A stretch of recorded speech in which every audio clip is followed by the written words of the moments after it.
Here with Jo Waltham.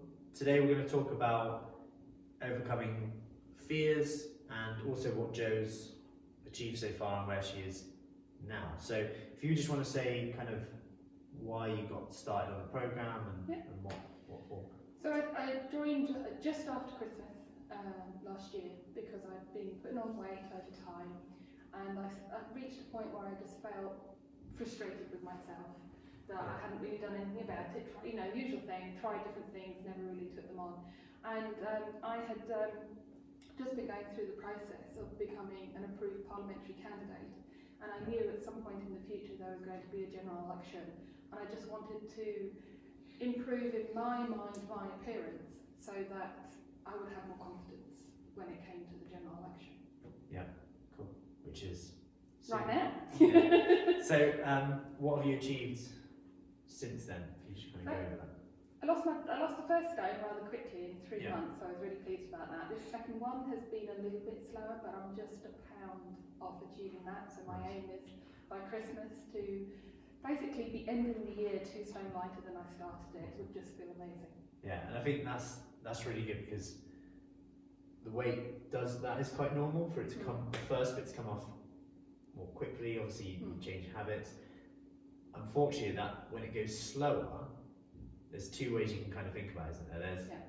There's the side of, okay, is it not working now, or do I accept that actually this is fitting my lifestyle and I can just keep doing it? And actually, even if I lose 2 stone in the year, it's still pretty good, because sometimes our expectations are like it needs to come off straight away, and that's fine.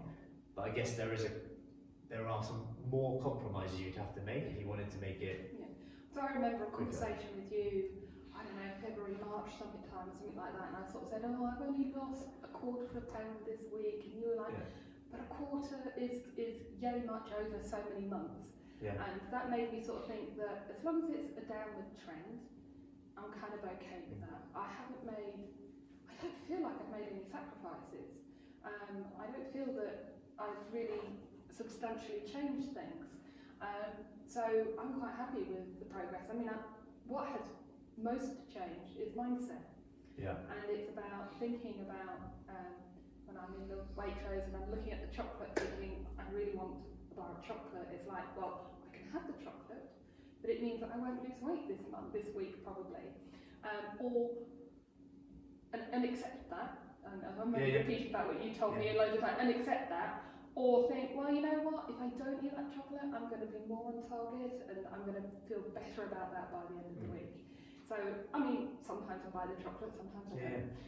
So I don't feel that I've really made sacrifices, and I have gone out for, you know, the family curry nights, and it's a case of sometimes I adjust what I eat, and sometimes I don't. And it's about just accepting that when I don't adjust it, that has an impact, but it's always a temporary impact. You know, the following week, you're back on it, and you know, you lose the next bit. So that's been really good, and I've really enjoyed when obviously I have to go dressed quite smart to different events and stuff like that, and I've quite enjoyed the fact that I've been able to pull out some old clothes out of the wardrobe, and I had a really smart pair of trousers that I had to stop wearing a few years ago, and I pulled them out of the wardrobe and it's like, oh, they're actually a little bit loose, and now they are too loose, I can't wear them anymore, so it's going to cost me a fortune, but never mind. It's a good problem. Yeah. But no, I think it's key what you said about sometimes you do have the chocolate bar, but when you do it, the key thing is it becomes your choice rather than something that is like, why did I do that? But it's also, like you say, it's a case of accepting, I'm going to have that chocolate bar, but that doesn't mean I've failed. It doesn't mean that I might as well now give up because I've had this one chocolate bar. It's a case of, I have had that today, but tomorrow's another day.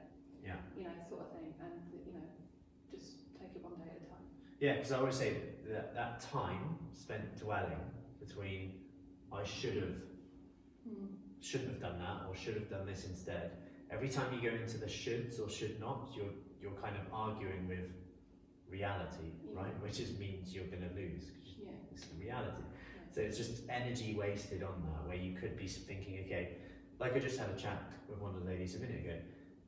Quite interesting because she was saying, you know, needs to get a handle on her food.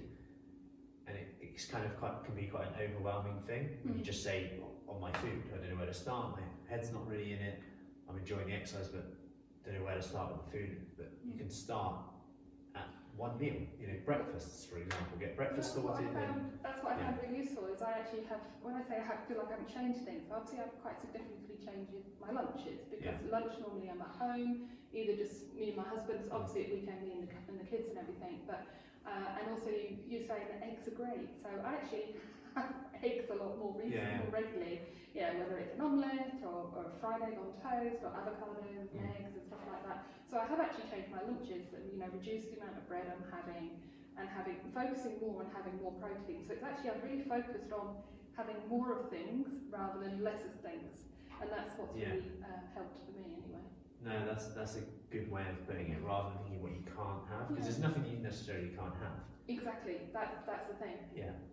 But I guess it's looking at, okay, if I go for that, I can have more of that, or a bit less of that, and then compromising. If you're eating out, make this compromise earlier. Like I always say, like the 200 calorie rule is something that I kind of recommend. So if you're going out for a weekend meal, which is you're going to enjoy, accept that, that's fine. Or you can maybe look at small changes you can make between Monday and Friday. So I always use the example of, I love like a latte or a cappuccino. If I swap that for an Americano, that's like 200 calories each day-ish.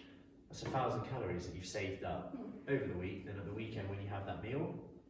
Well, I've been experimenting with alternative milks as well, and I've been trying different ones. And obviously with almond milk, it's half the calories as skim milk.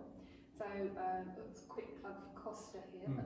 They do a really nice almond milk latte, and it has that sort of marzipan sort of flavour to it. And it's really nice, and I will go and have that and think that's okay, because it's certainly less than what I used to have.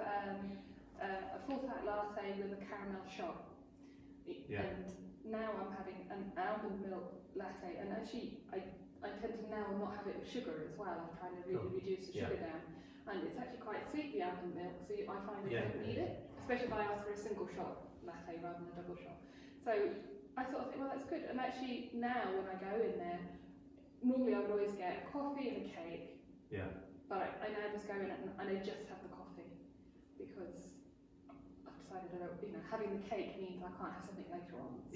So it's about that, being in control, because and knowing that it's a choice, and if you choose to have that, that's fine. Just be okay with the fact that that's going to slow your progress, but be okay with that, because that's fine. Because like you said, like the first stone came off really quick, the second stone was a bit longer, but actually maybe it's a good thing that it's longer. Like research would even show if you lose it slower, you tend to be better at keeping it off. I'm aware there's a lot more things I could be doing, and I'm not doing them for one reason or another. Like for example, it's the general election, it's just crazy busy.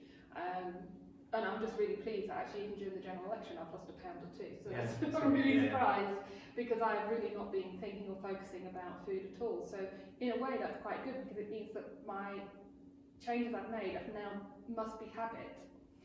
So they're happening automatically without me really thinking and focusing on them. So that's quite good. Although I was talking to my husband, like come the new year, I really want to get back onto it again, after the general election.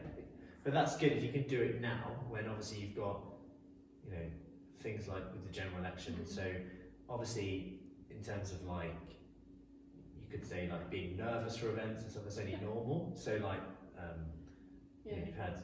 So the hustings, I'm quite nervous for the hustings, because public speaking isn't really my bag. So actually that's been quite good for the diet, because I'm really nervous, so I don't eat much dinner. And then normally by the time we get back, I'm so tired and so thirsty, I'm just drinking tea when I get back. So because that can work another way, because some people are just, you just lose your kind of snack habits here and there.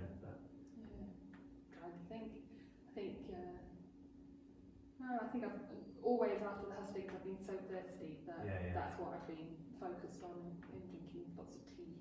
So is there any like quick things that you've done during kind of election that have helped you kind of stay on track with food or anything like that? Well, one thing we started doing is, because I do the online shop every 2 weeks, is we started food planning the whole 2 weeks. So only dinners rather than lunches, because I don't know, for some reason I couldn't get my head around the lunches. So, and I love the fact that, you know, I sit there and think, right, we're going to have over these days, or that's a hustings night, we need vegetable stir fry that night.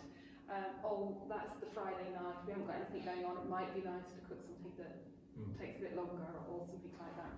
And so we've actually started planning. And what's really, really good about that is it means my husband, if I'm busy still or something, he goes and looks and he gets started on dinner. So he's been doing a lot of the cooking because he knows what we're having and the ingredients are all there and everything. So I think that by doing that, we are actually eating healthier, I can't say that word, healthier, because we've already planned it. You know, it takes a bit of time on the Sunday afternoon, that's when I typically do it. And then I do the online shop, and it all comes on a Tuesday and everything. So actually just having that 2-week plan has really helped. Otherwise, we would have probably ended up eating a lot more of fish and chips or sausage and chips, something quick from the freezer, with, you know, and beans and not really thinking about it. But I also, what I was doing, because obviously we knew the general election was likely to be happening, is some of the recipes you had, I batch cooked, and they're all in the freezer. So like for example, tomorrow night my husband is working in London all day, and I've got various things on. So when I get back tonight, I'm going to take that sausage and bean casserole out of the freezer, and then tomorrow I just need to stick it in the oven, and you know, whilst I'm working or whatever, and it'll be fun. Great. Yeah, and I always say it's not always the actual meals you have when you plan it, just the fact you planned it. Yeah, and it's certainly taken a lot of the stress off as well. Because the fewer decisions you have to make, the less willpower you have to use. And given that most people will say that willpower, or they have none of it, it puts yourself in a position where it's setting yourself up for success rather than going, right, please have good willpower today. When I get home after a long, stressful day, and I'm expecting to have the willpower to have a vegetable stir fry that I need to chop vegetables for or whatever. Oh no, I must admit, I've been buying, you can buy frozen vegetable stir fry. Yes, so I've got a packet of it in the freezer. It takes a little bit longer to cook than the fresh one, but it's sort of like, that's a really good sort of quick go-to. No, I am actually a fan of frozen veg, because as much as it's, you know, to an extent it might not taste as good, it's quick, convenient, and I actually end up wasting less, I find. So even in terms of like a packaging point of view, or like a food, you know, what's eating fresh, etc. When there's none goes to waste, so you could argue it's probably it's actually about ensuring that you're not wasting your food, isn't it? And now we've been planning better, we are actually throwing less food away, which is really important. So that's good. Cool. So you mentioned about like hustings, stuff like that, and public speaking. How did you overcome that fear? I don't think I did overcome it. I just had to do it. So when you stand to be a parliamentary candidate, there's certain things you've got to do, and the hustings are really important, because it's really important that you engage with the people who potentially might vote for you. The thing is you go there and they literally can ask you anything. Absolutely anything can be the question. I mean, normally it's not so bad in that they have to answer, it's the question asked to the panel, it's not asked to you specifically, but it could be on any topic, and they're really hard before the manifestos come out, because the manifestos don't come out for the first few weeks. So I think the first 2 or 3 hustings I've had, there's been no manifesto, so you really are relying on just generally your core values and what you think. And I don't think I did very brilliantly in the hustings, to be honest. I think that some of the other candidates were incredibly well prepared. And there's this trick that you're taught is you should acknowledge the question and then you should bridge to what you want to say. And I'm really rubbish at that, because I'm a lot more direct. So you ask me a question, I'll give you the answer to that question. And I always forget to bridge to, and Liberal Democrats will do yada, yada, yada, yada. And I keep forgetting to do that. So my answers are normally very brief. I'm also dyslexic, so under stress, I will use the wrong words, and I will suffer very much from can't find the right word that I'm looking for. And I think at one point, at one hustings, the chair just stepped in and gave me the word I was looking for, because it was like, I can't remember what it is, which is really bad, which is not what you'd expect from a politician, but it is what it is, you know. Yeah. So. And I think it's powerful that you said that you had to do it, because I think that's always the case. No, there's no kind of preparation that would ever really be, you know, the more you think about it, the harder it actually becomes. A bit like fitness. I could have done more research, to be fair, but you just don't know what's going to come up. But it's really hard, because what a lot of people don't realise is when you're standing as a candidate, if you are not the incumbent MP, I've still got a full-time job. You know, I still run my web design agency, and I'm doing this general election in my spare time. So there isn't a lot of time to do that sort of research and stuff like that. I mean, you make the time. I haven't been in work as much as I would normally be, so that I could take some time to do these things. But so there is more I could have done. But I think that's the same with everything, isn't it? There's always more you can do, and there's always potentially a better time. But as long as you make, I always say this, as long as you make the best decision that you kind of thought at that time, given the circumstances, I don't think you can ever really beat yourself up with fitness, with exercise, with diets you've tried in the past. Because actually, I always say, like, if someone's going, oh yeah, well, I'm thinking about doing this diet, I always say, actually try it, because it puts. Stop thinking about it. You stop thinking about it and you start doing it. Even if it's the worst diet in the world and based on bonkers stuff, you might find one thing that worked, or it will put it to bed. So you'll go, oh, I won't be doing that again because it didn't work for me because of X, Y, and Z, rather than trying to see what worked for Jane, Jim, John, and then seeing, and then researching it. It's a bit like saying, I need to wait until I get the right trainers to go for a walk or whatever. I might be guilty of that. Just getting going. Cool. That makes it. And I say that as well because I had big issues with public speaking to the extent where I'm calling sick with at university. I just went, I can lose 20% of my mark and just ace the coursework until postgraduate stuff where 100%. It's a bit like you have to do it. 100% is presentation, or you don't do it. Then you're like, okay, I have to do it. And I learned more by just doing it and the bigger my fear grew by avoiding it. So the more I called in sick, the greater, more anxiety I had at the thought of when I actually remember opening a module book and hoping that it wouldn't say presentation. And every time it got bigger and bigger and bigger. That is true. I think the hustings was the one thing that, so before I even you go through a sort of approval process, so before I even went through the approval process, I was originally thinking, I don't want to do the hustings, I'm really worried about the hustings. A lot of people have sort of asked me, why on earth are you doing it then if you're, so worried about the hustings? And I was like, well, I feel compelled that I've got to stand up for what I believe in. I'm just so against what's happening in the country at the moment. I want to be able to look my children in the eye and say, I did everything I could to stop this from happening.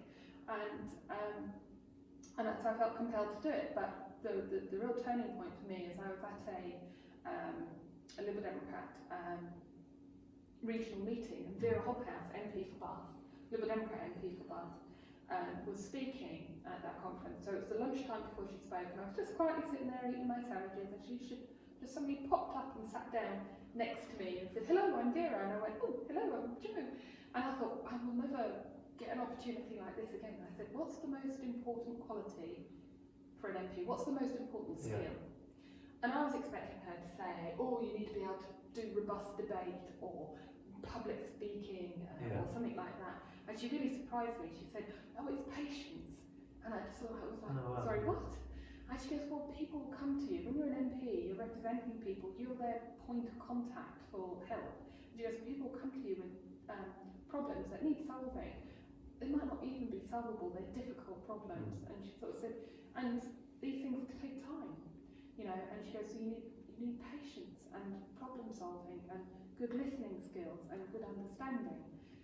And I just sort of like looked at her, sort of, you've really floored me. And I sort of explained that I was thinking of standing, and she goes, oh, you need to do it. You need to do it. We need more women in Parliament. You must do it. So basically, that gave me, I mean, as I say, I'm a web developer. I've worked in IT all the time, so I'm quite technical. But a lot of what I do is solving problems, whether it's a technical problem or it's a communication problem or something like that. And I thought, you know what? I think those skills can be transferable. So if the hustling is my only concern, I thought I would only have 2, there's been 5, but never mind. I thought it would only be a couple of evenings in the whole thing and it would be fine. So yeah, I decided to, well, I thought I'll go through the process. If I don't pass and if I don't get selected, then I tried. And it's just, I can relate so much to, with the fitness side of it, with some diet side of things, like actually wouldn't it be fun to find out kind of mindset? And it's a bit like, I like what you said about standing up for what you believe in and giving it you and knowing that, because regret is the biggest thing, right? And actually, it's like when I did one of my presentations at university, one of the lecturers actually said to me at the end, Matt, what do you want to do?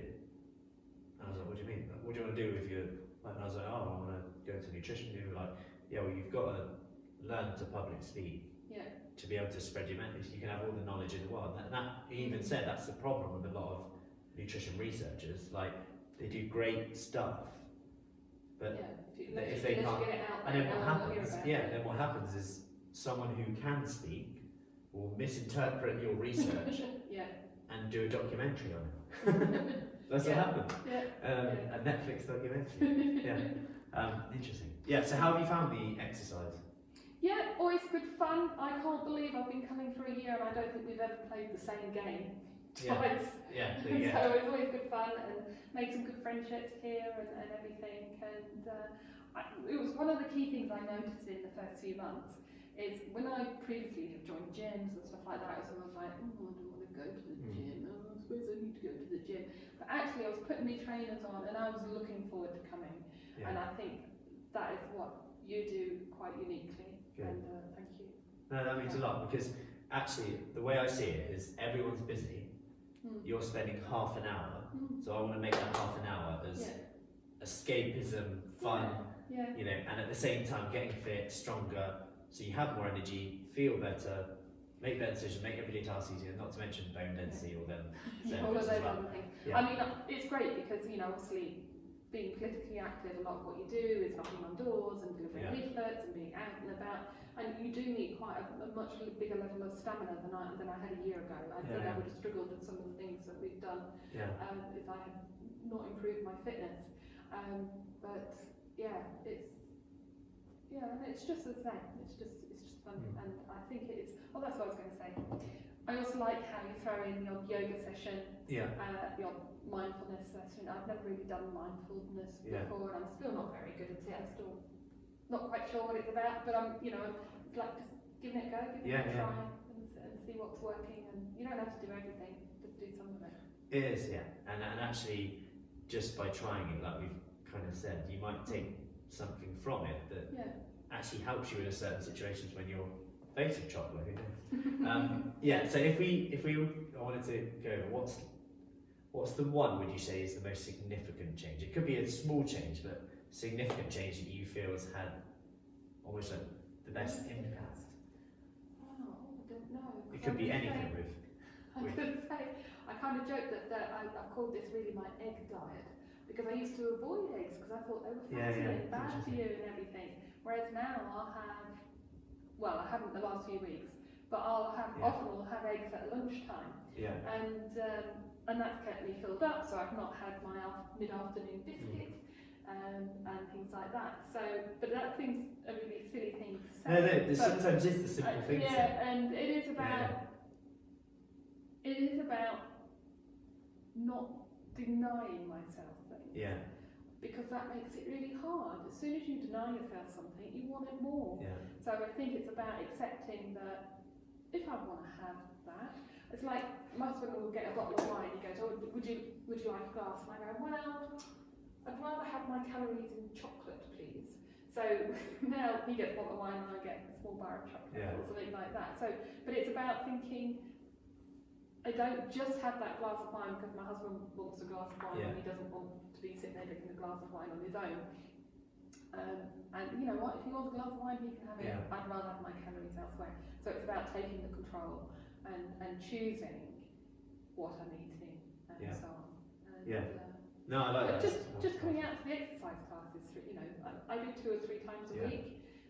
Not over the last few weeks, but generally do 2 or 3 times a week. And I know I could do more. I keep meaning to do the daily ones because I think that would make a real big difference, but I just haven't got it in my schedule yet. But maybe in the new year. I kind of feel that next year, and I know I shouldn't be putting it off to next year because I could always start today, but let's get the general election done. It's about stepping it up. I need to do one more thing. One more thing will make that big difference to get that 3rd stone. But it's cool that you're already looking at that because you've lost coming up to 2 stone. And it's funny how the human brain works. And then you just go on to your next habit. It becomes a habit, you cement it, and then you go on to the next one. I mean, I've tried I really like the smoothies. I never really thought about smoothies and stuff like that. So that's really weird because I don't normally eat fruit. I'm not really keen on fruit, but actually I really like the smoothies. I like the pina colada smoothie without the rum. In the morning. In the morning, Yes, I like that. And and I think I've actually picked up on, I've tried quinoa. I never would have tried it before, but I thought, it's in this recipe, let's just try it.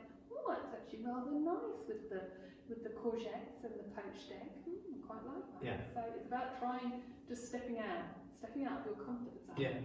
Just trying a few things, and something stick, something don't. I think I tried, you did a cod with Parma ham recipe, and I did it and I really liked it, but for some reason that recipe hasn't stuck, whereas some recipes have stuck, and then we've introduced them into our family diet. And that's it. It's not about the one particular food or anything like that. It's actually just that permission thing. And actually, challenging our own beliefs about, I don't eat that, or I do eat that, or that's bad, that's good.